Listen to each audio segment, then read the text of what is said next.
Hello, welcome back to Just Smell Better, the best fragrance channel in the world. I am finally back after a whole week in spring break. I went to Florida to Daytona Beach with my girl and her like Christian group in school, and we basically went to learn about God and spread the gospel, and it was really cool, man.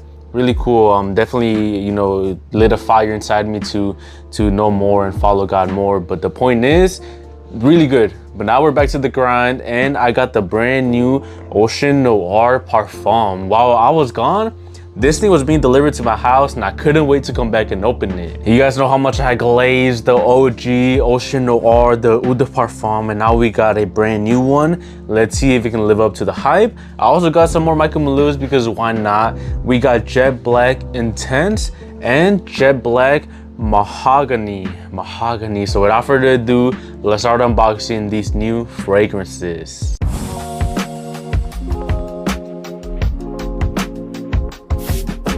Of course, we're starting off with Ocean Noir Parfum.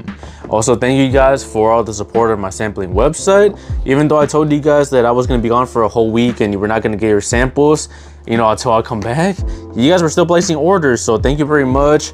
All the orders, most of them were made yesterday and most of them were shipped out today. So thank you guys for supporting. Here is the brand new Ocean Noir Parfum. The bottle does feel really weird though. It is just so square, so rectangular. Feels way different than the OG. I don't know what to expect, so let's see what it's all about. Ooh, okay.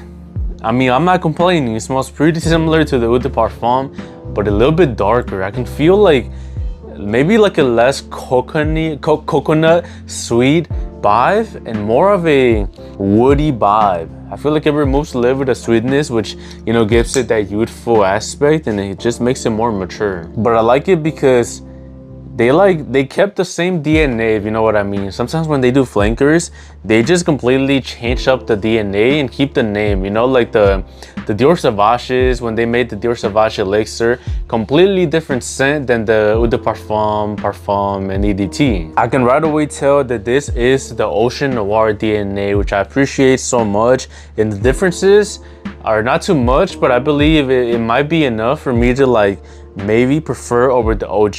The only difference I see in this one is incense. This one stands out. Maybe more incense is gonna make it more mature. I don't know how I feel about it. Like if I'm gonna recommend this over the OG. I will say though, it does feel like stronger and better projecting. I do love the OG, but I'll be honest with you guys, I took the Ocean Noir and my Surfshock 40 knots to Florida, and obviously Ocean Noir was my daily wear, and it kind of didn't project that good and it didn't last that long. So I was a little bit disappointed in the performance, but even with that being said, the smell alone is still amazing enough for me to rock it and put it on the A tier, S tier, that type of level. So if this one can perform better and project better and last longer, bro, then I'm gonna take it all day. I'm taking it all day because the smell is still really good. Amazing for compliments, amazing for the ocean, maybe even for if you're by the ocean but at night, you know what I mean? Like at night when the sun goes down, it's not that hot. Maybe this one can perform better on the cooler weather. So we're gonna have to see, but for right now, I'm just happy we got a brand new Ocean Noir. One of my new favorites, so I'm glad to see the line still be alive and the hype still be alive. I've been seeing people recommend this, so I'm really happy with this one. I'm gonna give it right now solid first impressions, like an 8.5 out of 10. I mean, it smells exactly the same, but with a little bit of a twist, making it more mature, which is always a plus. Yeah, I wouldn't be surprised if I end up liking this one better than the OG. Next, we got Jet Black Mahogany. I don't know what mahogany means, but I've seen it in other fragrances or in Bath and Body Works body lotion, and this smells really good. So I'm excited for this one. Definitely feels weird being back in front of the camera after a whole week. After a whole week of touching grass, touching water, and spending it socializing, and I am back in my room grinding it out, back to the 9 to 5. So it feels a little weird, but I'm just happy to be back, and I'm happy that I'm doing this as a side hustle. So still really grateful, bro. Still really grateful. Here we have Jet Black Mahogany. It definitely looks different than what I expected. I don't know what I expected, but it wasn't this, bro. I didn't expect like the little design. Let's see what this one is all about. Kind of a little bit underrated, or like under the radar is what I meant to say, under the radar. Never heard about this one, so maybe we can find a hidden gem. Oh, okay. Bro, that's nice. It's decent. Smells like straight up lemon and wood. Yeah, lemon and wood, bro. It smells a little bit peppery, you know, spicy, citrusy, and just woody. But it's pretty masculine, so I do like that about it. Definitely not like Percival or Abercrombie and Fitch type of vibes, which is what the cologne and the body lotion that I got from Bath and Body Works, that it's called Mahogany, smells like. But still, I'm not complaining. And like a different twist to that fresh masculine DNA that you take to the gym, you take after, you know, you just shower and you put this on. Not a bad daily wear. Other than that though, nothing too interesting. Definitely not gonna reach for it too much. I feel like I'd rather just go for the Ocean Noir Parfum. It has more character, stands out a little bit more, and it's just gonna give you more compliments. You know, it's just gonna boost your confidence way more than this one. This one's kind of just like a basic cologne. I'll be honest, bro. A basic cologne, but it smells good. So for that reason, I'm gonna give it like a solid 6.5 out of 10. If I bought this one just randomly, if I got it as a gift, I would wear it. I would be happy with it. But compared to other colognes, which is my job to do, like compare colognes to other colognes, to you basically choose the best ones and save you guys money, I'm gonna say this one probably not worth it. 6.5 out of 10. And the final one, we got Jet Black Intense. Let me know how you guys would feel if I added like 30 milliliter decant samples to my website. I don't know if it'll be a good deal for me.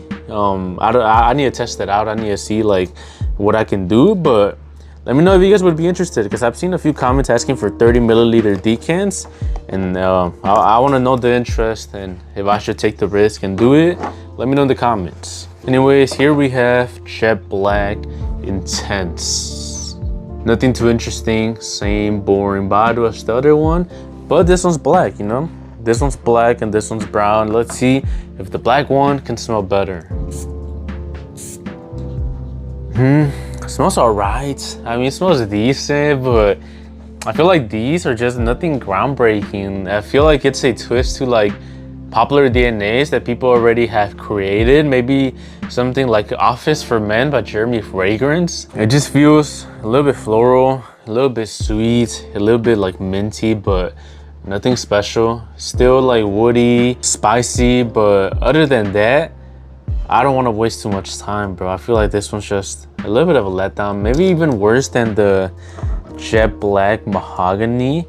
Yeah, I don't think these Michael Malus are worth it, bro. Like, it's either a hit or miss with Michael Malul. You get Ocean Noirs, you get Ginger Plus Mist, the Sangria ones, or you get this. It's decent. Again, like, I don't want to like just hate on it because it smells really good. Feels like a less synthetic version of the Aromatics Magnetic, or like a less synthetic version of Abercrombie and Fitch Fierce. That same DNA, which I do like, but at this point, I feel like every cologne tries to replicate it and they just don't do such a good job. So I don't know, man. I can't really hype this one up a lot. It might seem like a really negative review, like I'm not, you know, digging into the notes and picking it artistically, but at this point, like that's not my job, bro. Leave it to Gen Sense. My job is to like compare it to other amazing colognes that actually stand out in this market full of just junk and fast fashion. And this is not gonna stand out at all. I'm gonna give this one like a 5.5 out of 10. I do prefer the Mahogany, but both of these I just would say like forget about them. Not worth it. Maybe sample if you want, but don't blind buy a full bottle. So the winner for this video, obviously the Ocean Noir. This amazing, bro. Amazing. I can still smell it. I know I'm biased because I like the OG, so I'm gonna like the flanker, but that's the point, you know. That's the point. I'm a Ocean Noir fan. I think I prefer it over Dior Sauvage, Bleu de Chanel, maybe not YSL, but we're getting there. It's a close battle. But yeah, thank you for watching, man. Really happy about this new release. If you want to sample this one or all of my colognes in my collection, smellbettersamples.com. The link is in the description. You can follow me on TikTok too in the description. Thank you for watching. Just smell better.